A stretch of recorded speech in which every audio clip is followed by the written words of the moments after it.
by the victorious coach, 2013 women's soccer champions, Lance Key. Coach, thanks for joining us, and take us through that victory today, a 5-0 win, a 3 in the first, 2 in the second, and what was your mindset coming out today against Southwestern? I think one of the biggest things today we wanted to do is come in and play with an assertive mentality. I think we wanted to try to get after things early and not allow things to linger. Last year it was 1-0 in our conference final, and we left it pretty late. And so I think it was important that we build off of our performance yesterday. I thought we played very well yesterday, and try to just continue that as we came out today. And I think we did that. I think a minute and 15 seconds or something into the match, we had scored our first, and then continued to I think assert ourselves throughout the course of the game. Did a good job of that. Emily, your playmaker, Emily Jurgens, with the play for you that was able to get Kelsey that first goal. Take us through that play. What did you see there? She got a great ball out wide where she was isolated 1v1. Great recognition, I think, to try to run at that player and to try to keep the pressure on her. Cut inside on her left foot. Had a really good strike of the ball from the edge of the box, and the keeper wasn't able to hold it. Kelsey did a great job on the weak side, stepping in and just trying to pick up anything that was there and step through it with composure and put it back of the net. When you get those 3 goals in the first half, what was the message at the second half, going into the second half? Message going into the second half was the same as our message at halftime yesterday, which was the same as the message before both games started, and that was there's a standard. We have an expectation to play at that standard, and it's important for us to continue to do that regardless of what the circumstances around us are. So, 3-0 at halftime, it was relatively comfortable, some might seem, but we don't want to get comfortable. With comfort sometimes comes complacency in those types of situations, and so it was important that we didn't do that and that we come out and play hard. As I said, and they used the word assertive.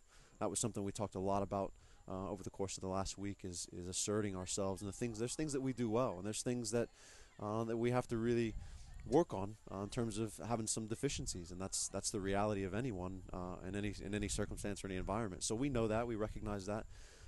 But I think in order to maximize your output and productivity, you assert yourselves and do the things that you do well, and you do those consistently well. And so today it was, what do we do well? Let's continue to push on those things. Those are going to be the ones that enable us to be most successful. And then the things maybe that sometimes we have a hard time with, or that teams present us that have given us difficulty in the past, let's also be attentive to those. And I thought we did a really good job defensively and not allowing players the opportunity to get their head up and play balls in behind. Our pressure was great throughout the course of the 90 minutes, not allowing them really to get much of a rhythm. And I think in the end that was probably one of the biggest things that went in our favor today, was us being able to establish that rhythm and prevent them from establishing their own. What now for you going forward in the NCAA tournament? What are you looking forward to, and what will the challenges be for you as you try to get that national championship? This senior class hasn't lost a conference match in either regular season or in tournament play, so this is going to be their fourth tournament. There's certainly experience in place.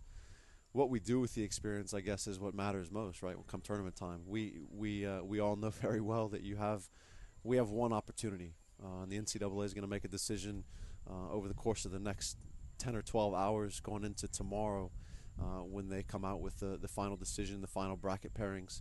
And we know that we're going to be matched up with one team, and there's going to be 32 of those matchups across the country, and out of each of those comes one team to get it down to 32.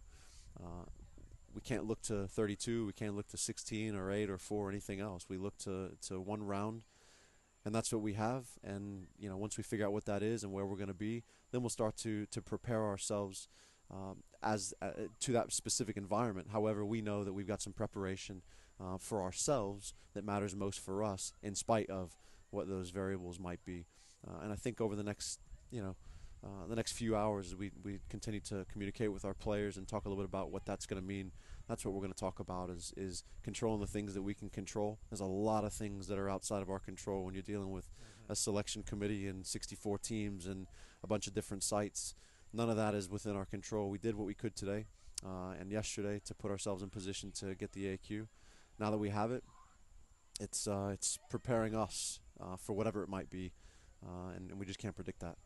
Okay, well, congratulations on the match today and the victory on the SCAC championship, and best of luck in the NCAA tournament. Thank you very much. Coach. I appreciate it. Take care.